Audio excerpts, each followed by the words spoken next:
Deuteronomy 4:1-20.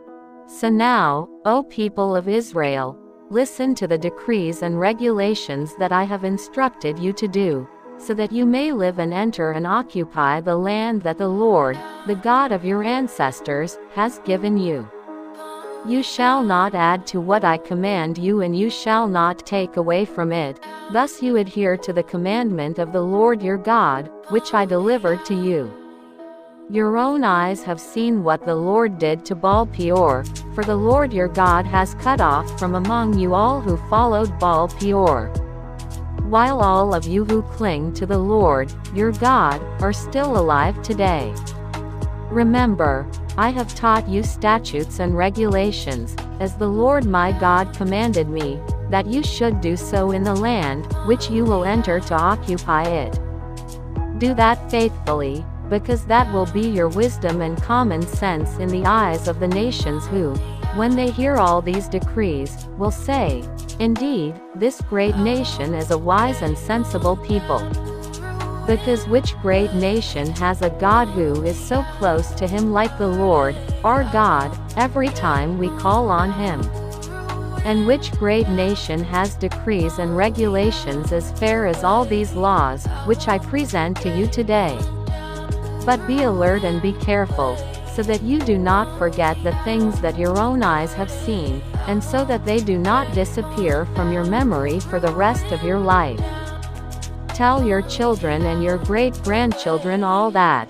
That is, that day when you stood before the Lord your God in Horeb, when the Lord said to me, "Gather the people to me, and I will let them hear all my words, so that they will fear me as long as they live in the face earth and teach it to their children." Then you approached and stood at the foot of the mountain, while the mountain was burning up to the navel of the sky in pitch darkness, clouds and darkness. Then the Lord spoke to you from the midst of the fire.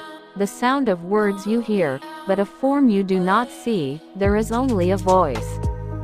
And he informed you of the covenant, which he commanded you to do, namely the 10 Commandments, and he wrote them on 2 stone tablets.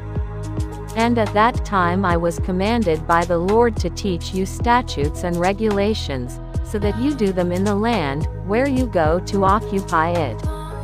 Be very careful, for you did not see any form on the day the Lord spoke to you in Horeb from the midst of the fire, so that you do not commit adultery by making for yourself an image that resembles any idol, that is in the form of a man or a woman, which is in the form of animals that are on the earth, or in the form of winged birds that fly in the air, or in the form of an animal that crawls on the face of the earth, or in the form of a fish that is in the water under the earth. And also so that you do not direct your eyes to the sky, so that when you see the sun, the moon and the stars, the entire host of the sky, you are led astray to bow down and worship them all, which the Lord, your God, has given to all the nations in the entire firmament as their part, while the Lord has taken you and brought you out of the iron furnace, from Egypt, to become his own people, as is happening now. Lessons taught, privileges, responsibilities. Deuteronomy 4:1-20. The Lord God alone in the world chose Israel to be his only treasure, and he had a special relationship with Israel. Moses understood the uniqueness of God's relationship with his people.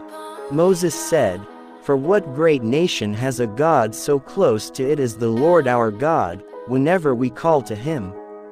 And what great nation has such statutes as just as this whole law, which I lay out for you on the day of this?" However, in this special relationship there is a responsibility. Therefore, Moses goes on to state that the people must be vigilant and careful, so as not to forget all the statutes and regulations that the Lord has taught, but to do so in the land where they are going to occupy. Israel had the privilege of being the only nation that was God's people. With this privilege, there is a greater demand for responsibility. All humans will be judged because God has already revealed what they need to know about God. The revelation of God's truth to man we call general revelation. Those who are not God's people will be judged on the basis of the general revelation that God has revealed to them.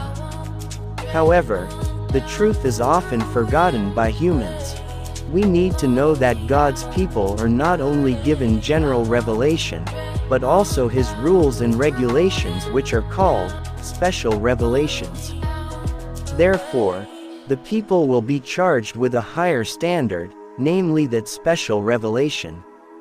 In the end, the standard of judgment for each person will be different. Those who are given more grace will be judged to a higher standard. Therefore, we should not only be pleased with our privilege as God's people. We must also realize that as God's people, we are required more. For that, let us strive to live more holy lives.